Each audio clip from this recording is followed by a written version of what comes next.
Ang pila po namin ay parang singhaba na ng pila ng MRT. Umabot po ng kabilang kanto.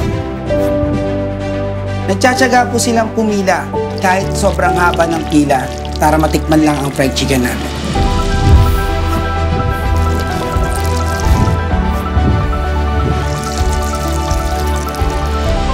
Nakakaubos po kami ngayon ng 150 kilos na chicken kada araw. Pag natikman nila ang chicken ng Mecos Fried Chicken, sinasabi nila na pinaghalo doon na Jollibee at Chowking.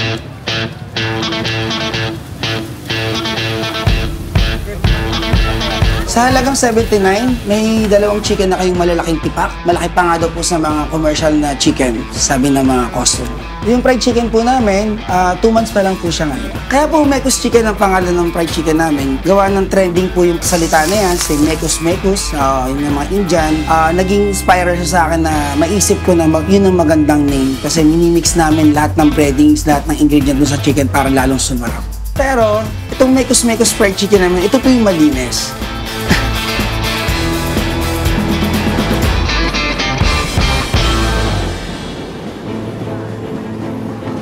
Matatagpuan ang Mecos Fried Chicken sa 11th Avenue beside Mercury Drugstore, Caloocan City.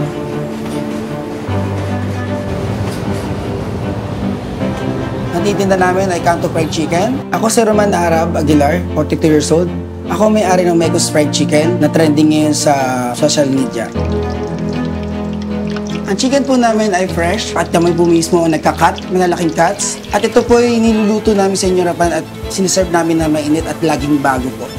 Crispy outside, juicy inside. Sabi nga po ng iba, mas masarap pa sa ibang chicken na natikman nila. Ang mga sauce namin, meron kaming sriracha sauce, mayo garlic sauce, mustard sauce, gravy na kami mismo may gawa, walang kagaya. At meron kaming dressing na sauce din. Yung lahat po ay unlimited na pwede nyo ilagay sa inyong chicken. Ang rice po namin ay Java rice. Ito po ay unlimited hanggang kaya nyo kumain ng rice namin. Kaya po siguro nag-viral kami dahil mura po ang chicken namin, masarap, malinis. Hindi lang siya basta sinatawag nilang Kanto Fried Chicken. May class po yung chicken namin.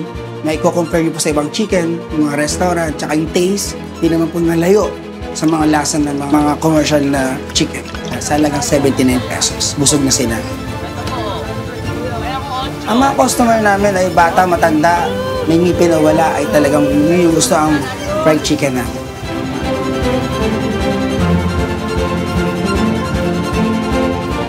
Meron po kami mga customer na mga riders, mga Food Panda, Grab Food, yun po, tsaka mga estudyante na nag-e-enjoy kumain ng fried chicken namin at marami pa pong ibang mga customer. Kami po ay bukas araw-araw at kami operation hour po namin is 4 p.m. to 12 midnight. Isang po, napapa-extend kami pag sobrang haba ng pila para mapagbigyan po ang mga pumila na dumayo pa galing sa ibang lugar.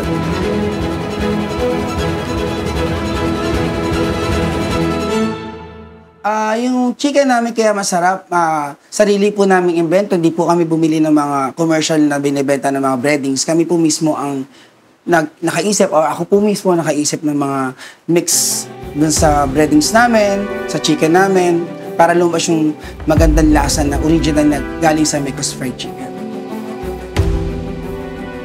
Ang fried chicken namin, bago namin lutuin, ito'y dadaan muna sa proseso ng pagmamarinate ng chicken.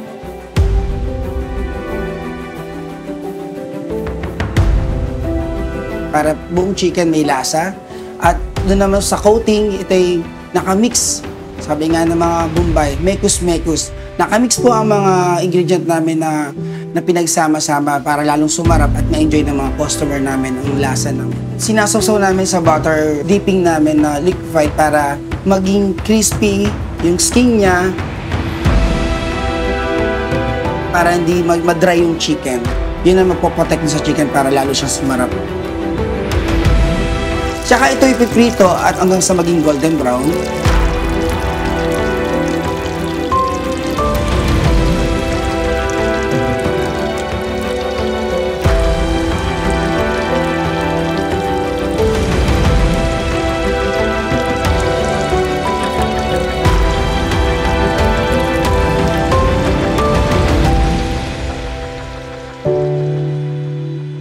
doon namin siya isi-serve sa customer dahil alam na namin na luto na yung chicken at yun ang tamang sapat na pagluto sa chicken ng Necos Fried Chicken.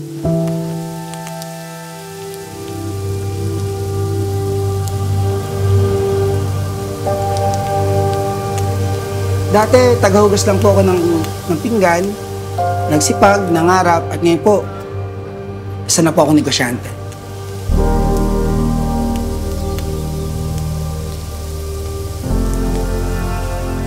Ako po nagsimula na maraming failure. Nag-fried chicken na po ako dati, pero hindi kumita. Nagtayo po ako karinderya, hindi rin kumita. Nagtayo po ako ng calamares, hindi rin po kumita.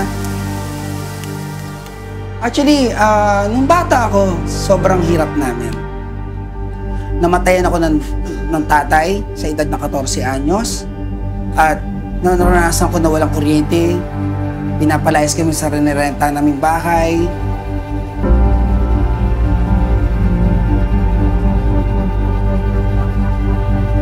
Mahirap talaga maging mahirap. Maranasan mong magutom, maawa sa sarili mo, dahil halos di ka na kumakain 3 times a day. Minsan, makita mo yung mga kapatid ko, pamilya ko, hindi kumakain dahil sa sitwasyon namin na namatay kami magulang na maaga. Bibili kami ng ulam. Alagang 20 pesos, dadamihan ko ng tubig yun para dumami, para magkasya sa mga kapatid ko, para makakain kami ng hapunan, tanghalian. Tinitipid ko yung pera para makaraos namin isang araw.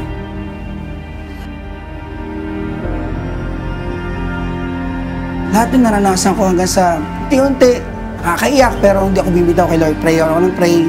Minsan nga may mga blessing dumating sa akin na hindi ko akalain, makakapulto ko ng pera. Dahil kapos na kapos kami. Kapos na kapos talaga kami. Kung ano lang yung kwento ko, mapipili ko na lang. Sobrang kawawa. Sobrang hirap.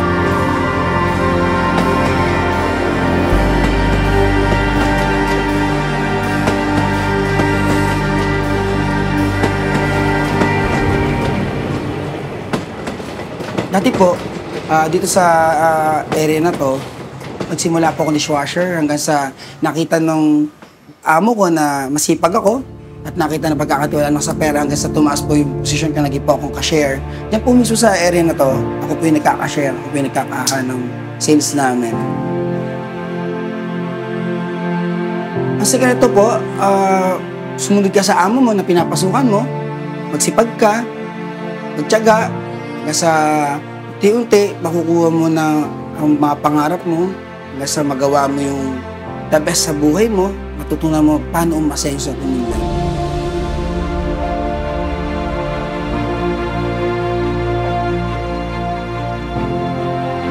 Ang lesson ko dito sa sarili ko, wag kang susuko.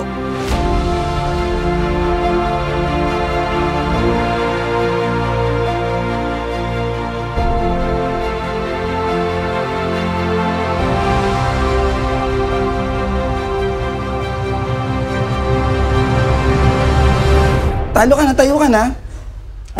Isip ko panibagong negosyo na pwede mag-click. Okay kita. Ngayon, pag nakita mo may chance na kumita, tutukan mo na. Yun na. Unti-unti. Lalakas. Mapapagpunta ka ng mga pangarap mong gusto.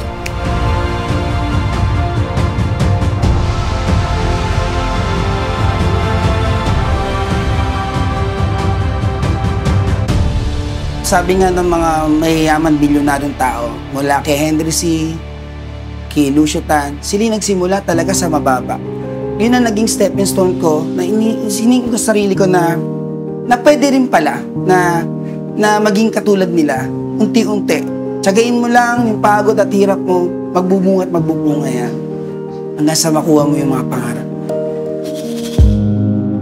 Kaya ngayon, naiintindihan ko yung hirap ng buhay. Kaya nakaisip ako ng negosyo na halagang mura, magugustuhan ng mga customer namin na abot kaya ng bulsa nila para makatulong na rin sa ibang tao na nagtitipid. Naiintindihan ko yun, kaya ako tinayo ang negosyo ito. Kaya po mura ang chicken namin para ma-afford ng iba na mahilig sa chicken. Halagang 79 pesos, only rice na. At matikman nila na masarap at kalidad at pagkakaluto at lasa nito. Dati po nung nag-start kami, ang naubos lang namin na chicken, 20 kilos. Hanggang sa nadagdagan, hanggang naging 50 kilos, hanggang sa 100 kilos. At ngayon po, 150 kilos na po naubos namin chicken. Noong una, pinipilahan na rin kami. Dumobli lang ang dami ng tao nung na-vlog kami, ng mga vloggers. Noong una, marami na rin vlogger nagpunta. Pero mas nakilala kami kay Jodel Doria Vlog. At tapos may only rice pa. Plus, only gravy din to at ikaw pa mismo maglalagay ng sauce sa chicken mo. So, ayun na nga na. Dito pala ako ngayon sa may monumento guys. Dito sa may 11th Avenue. Hanggang dumating na rin po si Grand Getaway. Itong pinipilahan, pinagkakaguluhan at talaga namang nagte-trending na bagong 79 pesos 2-piece Canto Fried Chicken dito sa may Caloocan. Mula po noon, sunod-sunod na may mga vlogger at may mga tumatawag pa sa mga vlogger na iba-vlog na po yung fried chicken namin.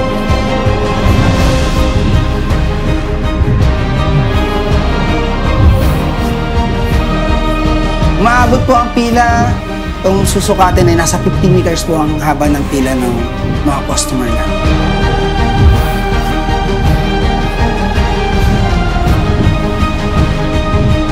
Marami na po dumadayo sa amin from Caloocan, galing ng Pasay, galing sa Malabon, galing Valenzuela, dinadayo po ang chicken namin kasi nag-trend nga po sa Facebook.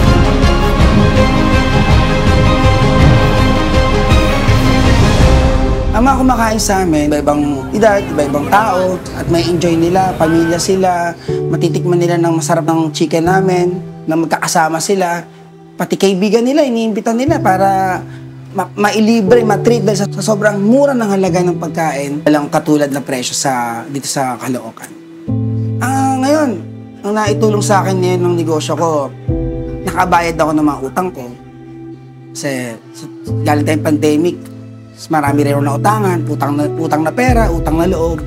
Ngayon, tinababayaran ko. At saka, nabibigay ko gusto ng mga anak ko, pamilya ko.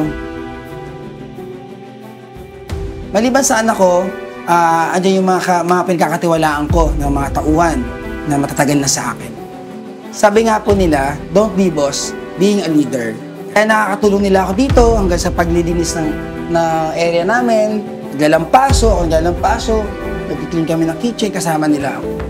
Kailangan din kasi makita ng mga tauhan na ikaw mismo amo, ikaw din ang gumagawa para sila, makakaya mo sila magtrabaho.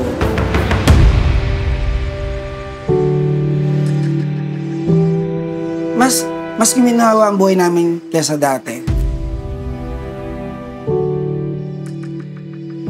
Yung failure, huwag kang matakot. Basta alam mo sarili mo, na kaya mo, go on. Hanggang sa makuha mo, ma-achieve mo yung mga goal mo, hanggang sa yung pangarap mo, makita mo na umuunlad ang negosyo mo. Go.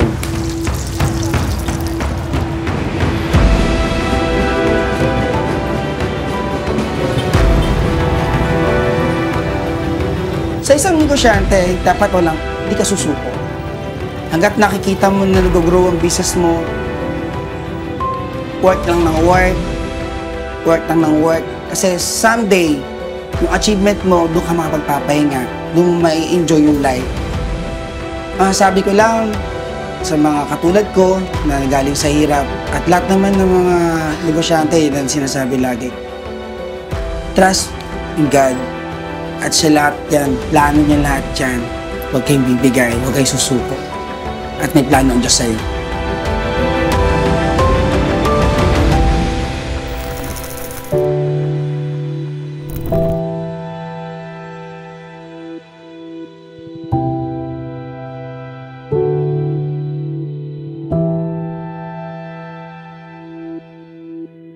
Sa mga customer na nagtsatsagang pumila, maraming salamat po. Huwag po kayong mag-alala. Lalo po namin pasasarapin ang aming fried chicken para sa inyo. Salamat ako sa Diyos dahil ginabihan niya ako. Kahit sa mga sitwasyon na nangyari sa buhay ko, nandiyan siya para i-guide niya ako at gabayan sa mga decision ko sa buhay.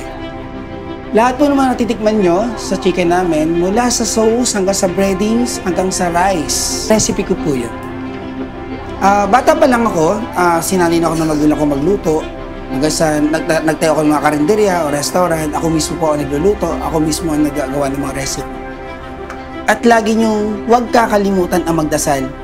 Araw-araw, oras-oras, minuto. Diyos pa rin ang mag-aangat sa atin kahit anong sipag mo. Pero wala kang Diyos, hindi ka magiging masaya. Sa mga kuro ng Mekos Fried Chicken na hindi ako iniiwan, sama ko sila sa hirap at ginawa. At sa mga vlogger po na nag-vlog sa akin, maraming po salamat po.